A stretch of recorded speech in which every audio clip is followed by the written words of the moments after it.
With the name of Allah, the most beneficent, the most merciful, all the praises and thanks be to Allah, the Lord of Alameen. Assalamu alaikum dear viewers. आज हम जो topic start करने जा रहे हैं that is about the genetic code. बहुत ही easy सा topic है, जैसे हमने लास्ट लेक्चर में डिस्कस किया था। ट्रांसक्रिप्शन का प्रोसेस, सेंट्रल डॉग्मा का स्टार्ट हमने लिया था, जिसमें पहले स्टेप को हमने देखा कि ट्रांसक्रिप्शन का प्रोसेस यानी डबल स्ट्रैंडेड डीएनए से सिंगल स्ट्रैंडेड आरएनए किस तरह से बनता है, या मैसेंजर आरएनए किस तरह से बनता है, उस प्रोसेस को हम ट्रांसक्रिप्शन का नाम देते हैं। आज हम पढ़ने जा रहे हैं जेनेटिक कोड के बारे में। तो इसकी डेफिनेशन को अगर हम देखें तो combination of 3 nucleotide sequence on DNA. DNA के ऊपर अगर 3 न्यूक्लियोटाइड का सीक्वेंस मौजूद हो डीएनए के ऊपर, तो उसे क्या कहते हैं? जेनेटिक कोड कहते हैं।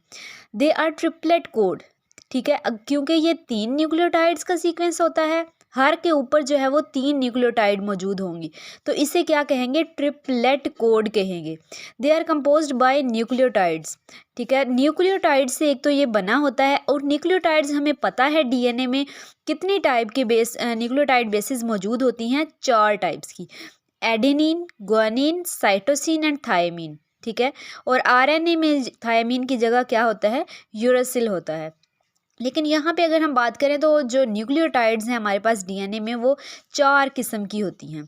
और जेनेटिक कोड की बात करें जिसमें हमारे पास कम्बिनेशंस आ जाते हैं, ये जो 4 किस्म के हमारे पास न्यूक्लियोटाइड्स हैं ये आपस में डिफरेंट कम्बिनेशंस शो करते हैं, 3 पेयर होकर डिफरेंट कम्बिनेशन शो करते हैं, और इसके नतीजे में हमारे पास 64 कोडोन बनते हैं, ठीक है। कितने कोडोन बनते हैं?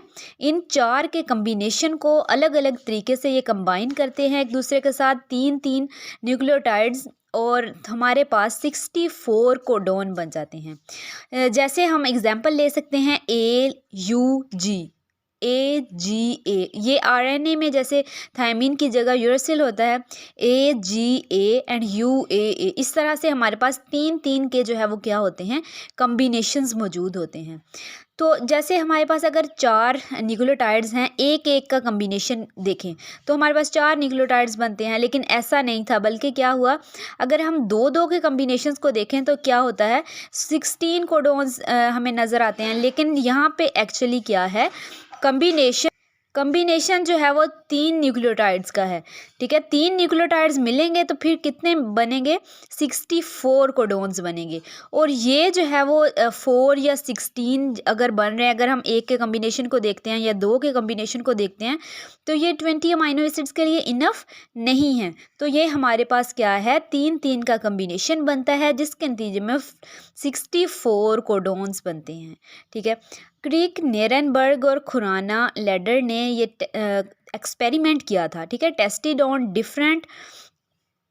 इन्होंने टेस्ट किया on different kind of errors by making of artificial messenger RNA और ट्रिपलेट कोड्स, ठीक है। इन्होंने आर्टिफिशियली जो है वो डिफरेंट ट्रिपलेट कोड्स बनाए, और ये साबित किया कि इसी तरह से जो है हमारे पास जेनेटिक कोड डीएनए में जो 3 न्यूक्लियोटाइड्स का कम्बिनेशन बनाते हैं और ट्रिपलेट कोड बनाते हैं। यहाँ हमारे पास 2 किस्म के कोडोन होते हैं, एक स्टॉप कोडोन होते हैं, एक स्टार्ट कोडोन होते हैं, ठीक है। कुछ जो है वो हमारे पास जैसे प्रोसेस होता है, चल रहा होता है, तो उसमें कुछ जो है वो ऐसे कोडोन होते हैं जो स्टॉप करते हैं, उस प्रोसेस को रोक देते हैं, और कुछ कोडोन होते हैं जो उस प्रोसेस को स्टार्ट करवाते हैं। तो यहाँ पे हमारे पास those which are present at end of gene, जो जीन्स के एंड पे प्रेजेंट होते हैं और उस प्रोसेस को रोक देते हैं, उसे क्या कहते हैं? स्टॉप कोडोन कहते हैं। और ये कितनी किस्म के होते हैं? 3 किस्म के होते हैं, UAA, UGA एंड UAG। ये 3 जो कोडोन हैं ये स्टॉप कोडोन्स कहलाते हैं। और स्टार्ट कोडोन की बात करें, those which are present at start of gene, ठीक है। ये स्टार्ट इनिशिएशन के लिए होते हैं, ठीक है, प्रोसेस को स्टार्ट करने के लिए। तो ये टोटल कितनी किस्म के होते हैं? एक ही होता है हमारे पास स्टार्ट कोडोन, AUG, या इसको मेथियोनिन भी कहते हैं, AUG। ये हमारे पास क्या है? स्टार्ट कोडोन है, ये स्टार्ट करता है प्रोसेस को। तो ये टोटल अगर स्टार्ट और स्टॉप कोडोन को देखें तो ये कितने हो जाते हैं? 4, ठीक है। 64 में से हमारे पास 4 जो हैं वो क्या हैं? स्टार्ट करने वाले और स्टॉप करने वाले कोडोन्स हैं। 3 हमारे पास टॉप कोडॉन्स हैं और एक क्या है, स्टार्ट कोडॉन है। और जो बाकी के 60 होते हैं कोडॉन हमारे पास, वो किस चीज़ में इन्वॉल्व होते हैं, वो प्रोटीन जब बनती है तो उस चीज़ में इन्वॉल्व होते हैं। जैसे हमारे पास सेंट्रल डॉग्मा में ट्रांसक्रिप्शन का प्रोसेस पहले आता है, देन आता है ट्रांसलेशन का प्रोसेस। ट्रांसक्रिप्शन के प्रोसेस में जब स्टार्ट होता है, ठीक है, और या ट्रांसलेशन जब स्टार्ट होती है, तो ये स्टार्ट और एंड करने के लिए इस प्रोसेस को 4 कोडॉन इस्तेमाल होते हैं। और बाकी जब प्रोटीन बनती है तो वो सारे के सारे कोडॉन प्रोटीन की सिंथेसिस में इन्वॉल्व होते हैं। इसी तरह से अगर हम कोडॉन और एंटी कोडॉन की बात करें तो कम्बिनेशन ऑफ न्यूक्लियोटाइड और मैसेंजर आरएनए, ठीक है, अगर मैसेंजर आरएनए पे 3 न्यूक्लियोटाइड्स का कम्बिनेशन बन रहा है तो वो क्या कहलाता है, कोडॉन कहलाता है। अगर यही कम्बिनेशन 3 न्यूक्लियोटाइड्स का ट्रांसफ़र आरएनए पे हो तो वो क्या कहलाता है, एंटी कोडॉन। ये बहुत ही इंपॉर्टेंट शॉर्ट क्वेश्चन है कि अगर जो है वो मैसेंजर आरएनए पे न्यूक्लियोटाइड का कम्बिनेशन मौजूद होगा तो वो कोडॉन कहलाएगा, और अगर ट्रांसफ़र आरएनए पे होगा तो वो एंटी कोडॉन कहलाएगा। और अगर यही कम्बिनेशन डीएनए पे प्रेजेंट हो, ठीक है, डीएनए पे प्रेजेंट हो तो वो क्या कहलाएगा, जेनेटिक कोड कहलाएगा। ठीक है, वो क्या कहलाएगा, जेनेटिक कोड।